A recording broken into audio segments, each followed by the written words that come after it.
Now, I've talked about it with several other prospects already for this 2016 NFL draft that I watched all of their film and I was left wondering what's the big fuss about? I don't see it. So a lot of people have had to go back and watch all of their film a second time and even maybe a third time in a few cases to try and make sure that I'm doing my due diligence to make sure I'm not missing anything, to make sure that either A, I'm validating that I was wrong and I missed something, or B, that I'm validating that I'm right and other people are missing something. Well, there have been some prospects as well that I've went back and watched a second time for the exact opposite reason, because I've seen a lot of reason to be excited where other people seem to be lukewarm or just not as excited in general. And I wanted to make sure that I wasn't getting fooled initially, and I wanted to make sure that I felt confident in the way I felt about a player because I thought that he was a lot better than he was given credit for.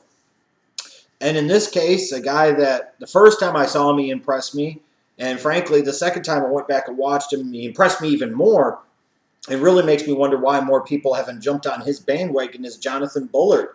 You're talking about a guy 6'3", 285 pounds, a senior from Florida, who was a part of a really, really good Florida Gators defense in 2015, a team that made it to the SEC championship game somehow, some way, a team that you could argue had a championship-level defense. And for me, with all the talent that they had at all three levels of that defense, for the Florida Gators, whether that's the defensive line and guys like Jonathan Bullard and Alex McAllister, guys like Brian Cox Jr., you had guys like Antonio Morrison, you had guys in the secondary like Vernon Hargraves and Keanu Neal.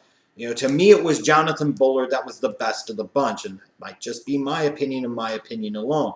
But he's the guy, as I watched that Gators defense, always seemed to jump out at film to me. He's the guy that impressed me the most. And he's a guy that I'm very, very big on in terms of his NFL potential. And I think a lot bigger on it than a lot of other people and a lot of so-called experts are, at least the way that I see it at this point in time. So why is that? What is it that I see about this guy that I've just really become enamored with, and why do I envision such big-time potential for him at the NFL level? Well, let's take a look. I'm going to look at his strengths. And the first thing that jumps out to you at film is his snap recognition and his initial burst. They go hand in hand. They are outstanding stuff. Doesn't matter if he's playing out at defensive end. Doesn't matter if he's playing inside a defensive tackle. He consistently gets off the ball with the quickness to the point where you have to go back and watch. You're like, did he line up off sides? Did he jump offside? Man, his timing for the snap is impeccable, and it may be the best of any defensive lineman and or tackle in the entire 2016 NFL draft class. And you combine that with a good initial explosive burst, and you're talking about a guy that a couple of plays per game will get in the backfield and make something happen and cause havoc just because of his ability to get off the ball and get off the ball quickly. And in that way alone, it's reminiscent to me of Aaron Donald. That tremendous snap recognition, that great explosive initial burst. He's just going to make a couple of plays happen each game just solely because of that. Nothing else needs to happen, and he will get a tackle or two behind the line of scrimmage. He'll get a hit or two on the quarterback every single game, blow up another play or two just because he's so good at recognizing the snap and getting off of the ball and getting off of the ball quickly and explosively, where the offensive lineman, whether it's outside at tackle or inside at guard or center, just doesn't have time to react and get themselves in a position to be able to block this guy. I mean, just incredible stuff. A guy that showed me a really good knack for being able to penetrate the backfield for opposing offenses consistently. Whether he's playing at end, playing at tackle, it did not matter. He just had a knack for it. He had a nose for getting penetration. He had a similar knack for getting back there like a Robert Nkemdiche did from Ole Miss. The difference being that Jonathan Bullard, to me, made a lot more plays happen, and he was a more fluid athlete. Again, it's that ability to get in the backfield. It's just incredible stuff.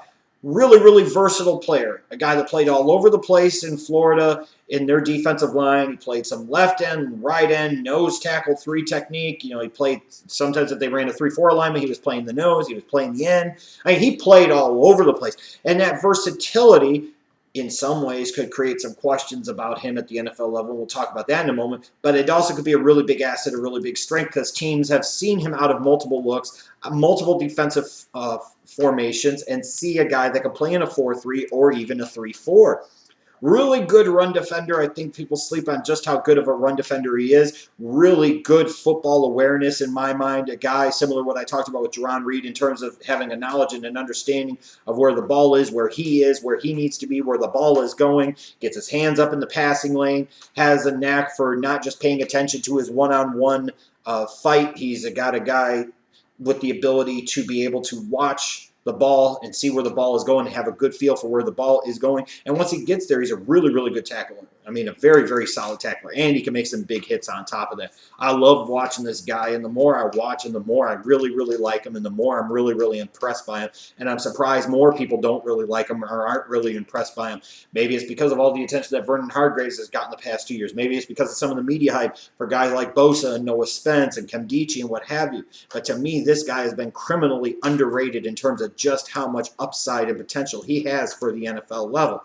Now, that's not to say that I don't have concerns about him and his ability to translate his game to that next level. First thing that bothers me, 6'3", 285 pounds, plenty of size, nice length, but at times he plays too tall. He'll get that initial snap recognition, he'll get that explosive initial burst, and then it's like he jumps straight up. And for a guy who has decent strength, but he's not a powerhouse, he can't lose those leverage battles as consistently as I thought he put himself in a position to do at the college level in the SEC. He got away with using bad technique when it came to his leverage, when it came to his pad level. Another thing that concerns me, he's an average athlete, he's an adequate athlete. I don't think he's transcendent in terms of his explosiveness overall and his overall athleticism. So it gives me some concern if you're playing him in a defensive end position in a 4-3. Is this a guy that's going to be able to consistently collapse the edge in a 5 to 7 yard window? Is he going to be the type of guy that's more likely to get around the edge, but he has to do it in an 8 to 9 yard window where a lot of times when he does break down the edge, he's already past the quarterback and the quarterback's able to step up or step towards where Bullard once was. And there were times I didn't see a great ability to collapse that edge in the 4, 5 to 7 yard window that the truly great edge rushers have the ability to do. Sometimes he's a decent athlete, but I wish he used his athleticism a little bit better in pursuit. His motor in pursuit is not exactly great, and this seems to be kind of an epidemic between a lot of these big-name defensive line prospects. At times it's very good, and at times it's not. I'd like to see more consistency in that motor, in particularly in pursuit. When he's going straight ahead, he plays balls out, balls to the walls consistently. Once that play gets to the side of him or behind him, you're not going to hear Bullard's name called a lot in terms of going and making big plays. Anchor ability, again, a guy with decent size, pretty good length, pretty good weight, even though he doesn't look like it. He's got adequate strength. But at times he can get pushed off of the spot. At times maybe that's in part because he's not putting his body in the right position. He's not adequately controlling his body. He can get a little too concerned with penetration. And as a result, a guy can knock him back a little bit, especially when he doesn't maintain good leverage and doesn't maintain that good pad level. A guy that you could probably run at, especially if he's playing on the inside of a defense. So if you're playing him at the 4-3 at the NFL level, playing him at defensive tackle, you might have some concerns about whether he's a pass rush specialist only. Is he really going to be a guy that's a liability in the running game? Because while he's a good run defender, he can get moved off of the spot. Again, you can always say this about any pass rusher coming to the NFL level, needs to work on their pass rush moves, and he does. I think for a guy with his length, if he could effectively develop a spin move that he could go to on a consistent basis, that would be very dangerous for offensive tackles in particular to have to guard against. A guy with that length and that adequate strength that he has could be a little bit better with his rips, his swims. For a guy with a nice initial burst, I'd like to see him be able to set up offensive linemen a little bit better in terms of stutter steps, and counter moves. I have some concerns about his durability too. 2015 season, there were a lot of nicks and bumps and bruises. It's a knee bruise here, it's an ankle problem here, it's a hand problem here, a shoulder problem there. Not anything that caused him to miss games necessarily or caused him to miss a lot of action, but these are the type of guys you worry about and you say, he's getting dinged up here, nicked up there. Is that going to be a problem at the NFL level where when he plays, he's really good, but he's not on the field enough? And the number one ability you can have, especially as a high NFL draft pick is the ability of availability. There could be some concerns about Bullard, and I think those are somewhat valid concerns. And then also, what's his NFL position going to be? In some ways, he's like a jack of all trades, but a master of none. Is he a 4-3 defensive end? Is he explosive enough to get the edge to be a right end? I don't know about that. Is he strong enough to hold up against right tackles as a left end in a 4-3? I don't know about that. Is he a guy that's strong enough to hold up and plays with good enough leverage to be able to hold up inside as a 3 technique, 1 gap penetrating type of defensive tackle in a 4-3? I don't know. He has length and size enough to bulk up a little bit even to be a 3-4 defensive end, but is he strong enough to do that? These are things that I think teams are going to look at. He was deployed all over the place, and that could potentially be nice, but at the same point in time, I think some of it is in the eye of the beholder. Some teams are going to love that versatility, and some teams are going to have that versatility actually be a knock against him on their draft boards because they're going to sit there and say, what position does he ultimately play? Is he really that epitome of what we call a tweener prospect? And there's some tweener to his game, and I could see where some people would be really concerned about that tweener to him. But I still think there's a lot to really like about him. And sometimes we focus too much on the negatives and we don't focus nearly enough on the positives. And my God, does this guy bring a lot of positives to the table, especially based off of what I saw out of his film, in particular in 2015 when he was allowed to do more by McElwain in that Florida Gator defense. In terms of an NFL comparison, I will go with Greg Hardy, who spent 2015 with the the Dallas Cowboys, former 6th-round pick of the Carolina Panthers back in, 2010. When I look at Jonathan Bullard, similarities to Greg Hardy, guys with length and adequate strength, guys with really, really good snap recognition and initial burst. I think Bullard's snap recognition and initial burst is even a little bit better than Greg Hardy's was. Guys that had the ability to collapse the pocket and get consistent penetration. Somehow, some way, both of them coming out of college, whether it was Greg Hardy, I think what was it, Ole Miss, and Jonathan Bullard at Florida, demonstrated an ability to consistently penetrate, get into the backfield. Better than advertised run defenders, better than they're given credit for, even though they don't always hold up well at the point of attack, even though they have some problems with their leverage, their pad level, and their ability to anchor. They have a good nose for the football, a good, solid football awareness. But both of them lacking really elite athleticism, concerns about whether they can really stick out at end in a 4-3 at the NFL level, and both guys needing to work on their pass rush moves and perhaps some concerns about durability. I think Hardy had more questions about durability coming out of college, and that's in part why he ended up a 6th-round pick along with off-the-field concerns and character concerns.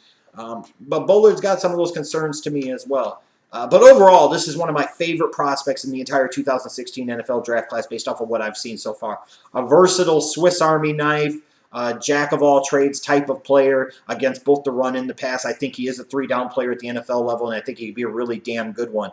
His ability to get off the snap is top-notch. Like I said, that ability and that ability alone I would compare to Aaron Donald in terms of that ability to beat the snap, beat the offensive lineman to a spot by recognizing the snap, jumping and anticipating the snap, and then having a good initial burst in a short area.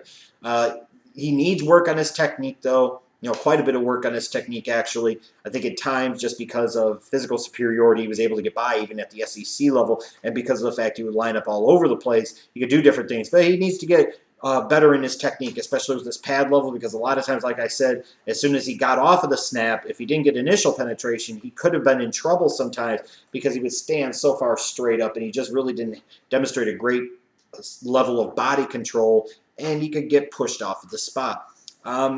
What is his best NFL position?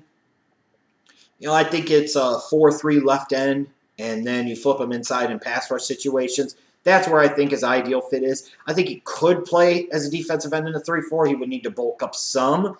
But I think he could stick there. Not quite athletic enough if he drops some weight to be a 3-4 outside linebacker, but occasionally maybe you want to get frisky with him, you could do that as well. Those small injuries in 2015 could be an indication of bigger problems to come in terms of durability and lacking the ability of availability. But this, to me, is still an outstanding talent, a top 10 to 15 talent in this draft. I think he probably goes somewhere between pick 20 to pick 40 in a defensive line class that is perceived by many to be really, really good.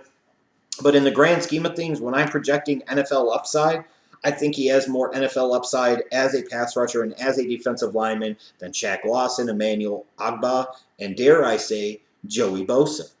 If I'm looking at it right now, my number 2 defensive lineman in the entire 2016 NFL draft after DeForest Buckner is Jonathan Bullard. Boom!